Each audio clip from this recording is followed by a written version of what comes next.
श्री गणेशाय नमः। श्री नवग्रह स्तोत्रम् जपाकुसुम संकासं काश्यपेयं महादुतिं तमो अरि सर्वपापाग्नं प्रणतो अस्मि दिवाकरं दधि संगतुषाराभं क्षीणोदार्वमसंभवं नमामि शशिनं सोमं शम्भो मुकुटभूषणं धरणिगर्भसम्भूतं विद्युकान्ते समप्रभं कुमारं शक्तिहस्तं तं मङ्गलं प्रणमाम्यहम् प्रियङ्गाकुलिकाश्यामं रूपेणां प्रतिम्बुधं सौम्यं सौम्यगुणेपेतं तं बुधं प्रणमाम्यहम् देवानां च ऋषीणां च गुरुं काञ्चनसन्भिनं बुद्धिभूतं त्रिलोकेशं तं नमामि बृहस्पतिं हिमकुन्दमृणालाभं दैत्यानां परं गुरुं सर्वशास्त्रप्रवक्तारं भार्गवं प्रणमाम्यहम् नीलाञ्जनसमाभासं रविपुत्रं यमाग्रजं छायामार्तण्डसम्भूतं तं नमामि शनैश्वरम् अर्धकायं महावीर्यं चन्द्रादित्यविमर्दनं सिंहिकागर्भसम्भूतं तं राहुं प्रणमाम्यहम् पलाशपुष्पसङ्कासं तारकाग्रहमस्तकं रौद्रं रौद्रात्मकं घोरं तं केतुं प्रणमाम्यहम् इति व्यासमुखोदीप्तः यः पठेत् सुसमाहितः दिवा वा यदि वा रात्रौ विघ्नशान्तिर्भविष्यति नरनारी नृपाणां च भवेत् दुःखप्रणाशनम् ऐश्वर्यम् अतुलं तेषाम् आरोग्यं पुष्टिवर्धनम्। श्री गणेशाय नमः। श्री नवग्रह स्तोत्रम् जपाकुसुम संकासं काश्यपेयं महादुतिं तमो अरि सर्वपापाग्नं प्रणतो अस्मि दिवाकरं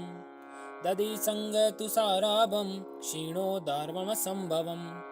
नमामि शशिनं सोमं शम्भो मुकुटभूषणं धरणिगर्भसम्भूतं विद्युकान्ते समप्रभं कुमारं शक्तिहस्तं तं मङ्गलं प्रणमाम्यहम् प्रियङ्गाकुलिकाश्यामं रूपेणां प्रतिम्बुधं सौम्यं सौम्यगुणेपेतं तं बुधं प्रणमाम्यहम् देवानां च ऋषीणां च गुरुं काञ्चनसन्भिनं बुद्धिभूतं त्रिलोकेशं तं नमामि बृहस्पतिं हिमकुन्दमृणालाभं दैत्यानां परं गुरुं सर्वशास्त्रप्रवक्तारं भार्गवं प्रणमाम्यहम् नीलाञ्जनसमाभासं रविपुत्रं यमाग्रजं छायामार्तण्डसम्भूतं तं नमामि शनैश्वरम् अर्धकायं महावीर्यं चन्द्रादित्यविमर्दनं सिंहिकागर्भसम्भूतं तं राहुं प्रणमाम्यहम् पलाशपुष्पसङ्कासं तारकाग्रहमस्तकं रौद्रं रौद्रात्मकं घोरं तं केतुं प्रणमाम्यहम् इति व्यासमुखोदीप्तः यः पठेत् सुसमाहितः दिवा वा यदि वा रात्रौ विघ्नशान्तिर्भविष्यति नरनारी नृपाणां च भवेत् दुःखप्रणाशनम् ऐश्वर्यम् अतुलं तेषाम् आरोग्यं पुष्टिवर्धनम्।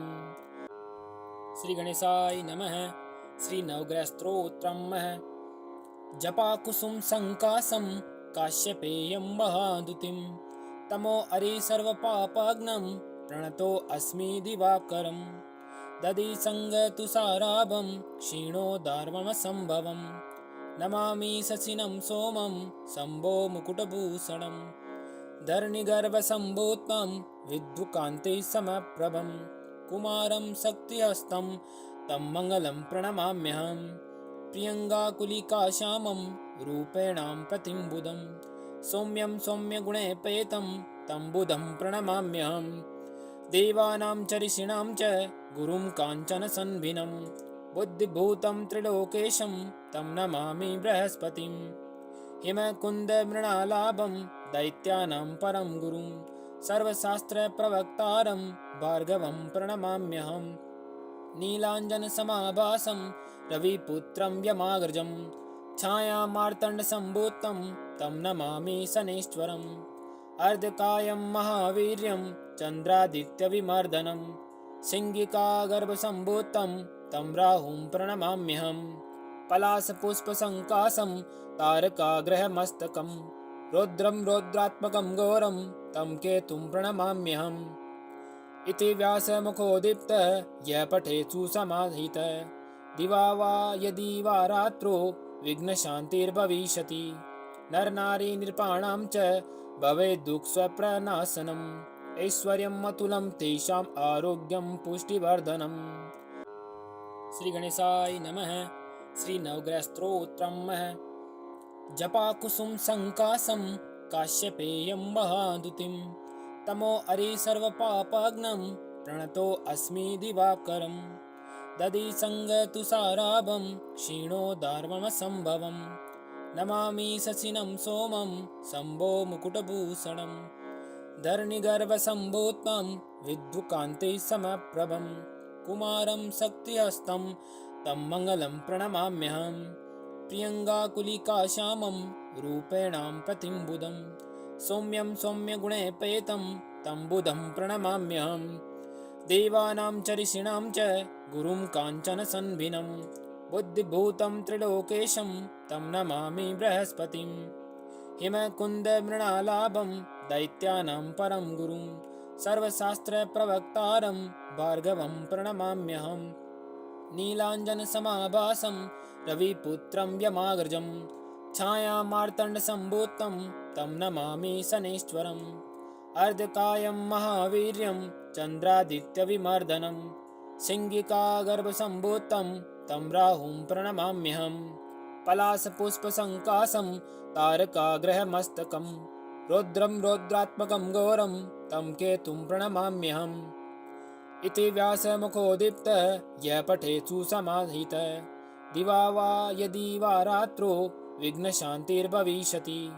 नरनारी नृपाणां च भवेत् दुःखस्वप्रनाशनम् ऐश्वर्यम् अतुलं तेषाम् आरोग्यं पुष्टिवर्धनम्। श्री गणेशाय नमः। श्री नवग्रह स्तोत्रम्। जपाकुसुम संकासं काश्यपेयं महादुतिं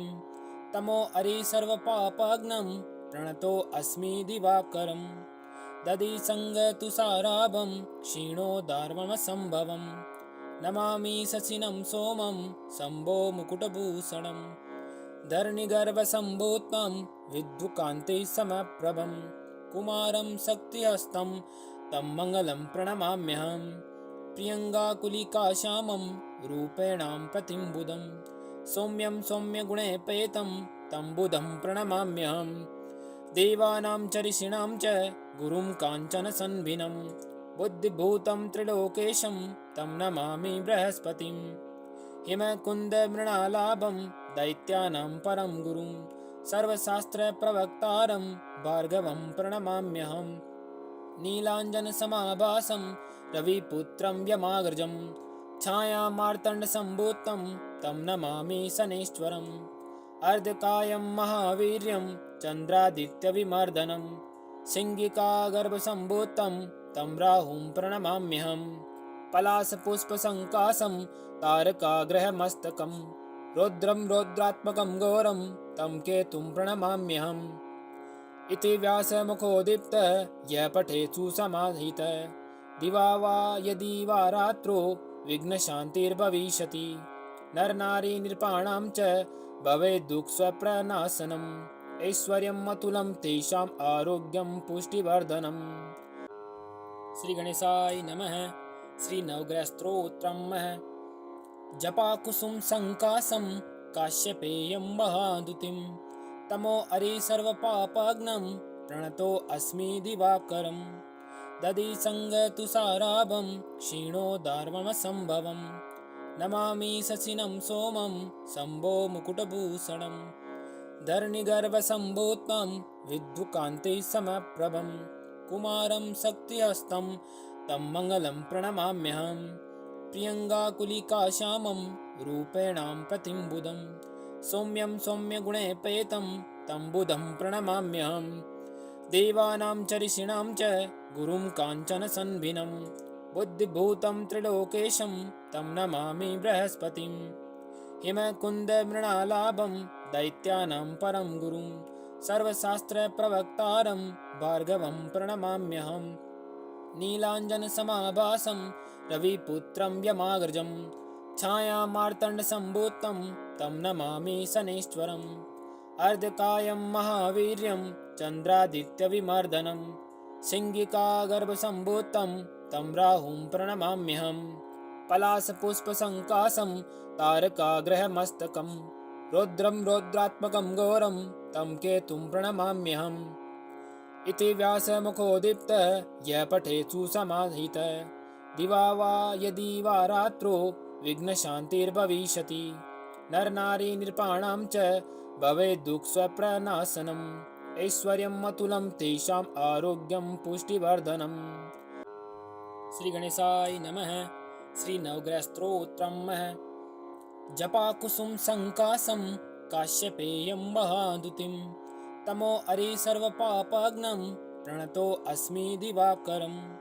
दधि संगतुषाराभं क्षीणोदार्वमसम्भवं नमामि शशिनं सोमं शम्भो मुकुटभूषणं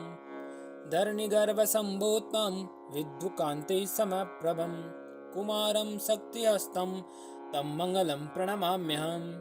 प्रियङ्गाकुलिकाश्यामं रूपेणां प्रतिम्बुधं सौम्यं सौम्यगुणेपेतं तं बुधं प्रणमाम्यहम् देवानां च ऋषीणां च गुरुं काञ्चनसन्भिनं बुद्धिभूतं त्रिलोकेशं तं नमामि बृहस्पतिं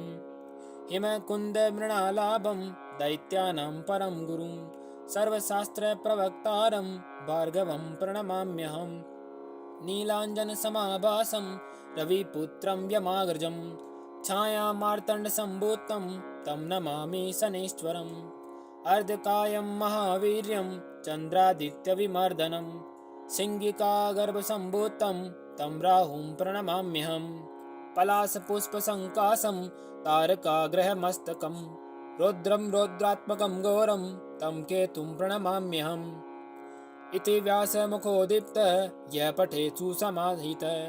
दिवा वा यदि वा रात्रौ विघ्नशान्तिर्भविष्यति नरनारी नृपाणां च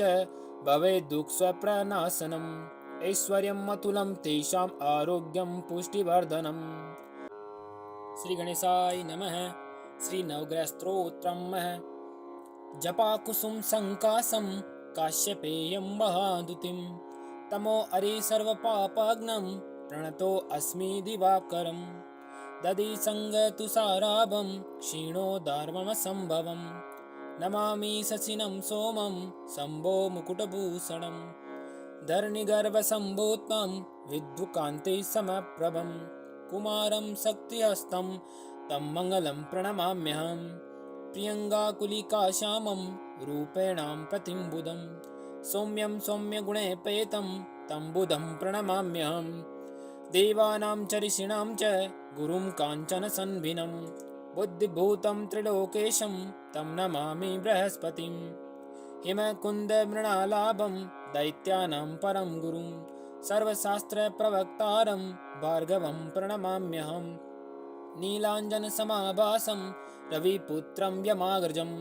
छायामार्तण्डसम्भूतं तं नमामि शनैश्वरम् अर्धकायं महावीर्यं चन्द्रादित्यविमर्दनं सिंहिकागर्भसम्भूतं तं राहुं प्रणमाम्यहम् पलाशपुष्पसङ्काशं तारकाग्रहमस्तकं रौद्रं रौद्रात्मकं घोरं तं केतुं प्रणमाम्यहम् इति व्यासमुखोदीप्तः यः पठेत् सुसमाहितः दिवा वा यदि वा रात्रौ विघ्नशान्तिर्भविष्यति नरनारी नृपाणां च भवेत् दुःखस्वप्रनाशनम् ऐश्वर्यम् अतुलं तेषाम् आरोग्यं पुष्टिवर्धनम्। श्री गणेशाय नमः। श्री नवग्रहस्तोत्रम् जपाकुसुम संकाशं काश्यपेयं महादुतिं तमो अरि सर्वपापाग्नं प्रणतो अस्मि दिवाकरं दधि संगतुषाराभं क्षीणोदार्वमसम्भवं नमामि शशिनं सोमं शम्भो मुकुटभूषणं धरणिगर्भसम्भूतं विद्युकान्ते समप्रभं कुमारं शक्तिहस्तं तं मङ्गलं प्रणमाम्यहम् प्रियङ्गाकुलिकाश्यामं रूपेणां प्रतिम्बुधं सौम्यं सौम्यगुणेपेतं तं बुधं प्रणमाम्यहम् देवानां च ऋषीणां च गुरुं काञ्चनसन्भिनं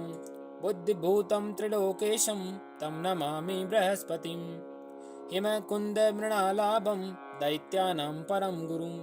सर्वशास्त्रप्रवक्तारं भार्गवं प्रणमाम्यहम् नीलाञ्जनसमाभासं रविपुत्रं यमाग्रजं छायामार्तण्डसम्भूतं तं नमामि शनैश्वरम्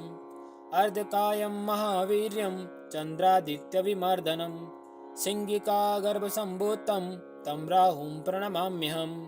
पलाशपुष्पसङ्काशं तारकाग्रहमस्तकं रौद्रं रौद्रात्मकं घोरं तं केतुं प्रणमाम्यहम् इति व्यासमुखोदीप्तः यः पठेत् सुसमाहितः दिवा वा यदि वा रात्रौ विघ्नशान्तिर्भविष्यति नरनारीनृपाणां च भवेत् दुःखस्वप्रणाशनम् ऐश्वर्यम् अतुलं तेषाम् आरोग्यं पुष्टिवर्धनम्। ॐ श्री व्यासविरचितं नवग्रहस्तोत्रम्।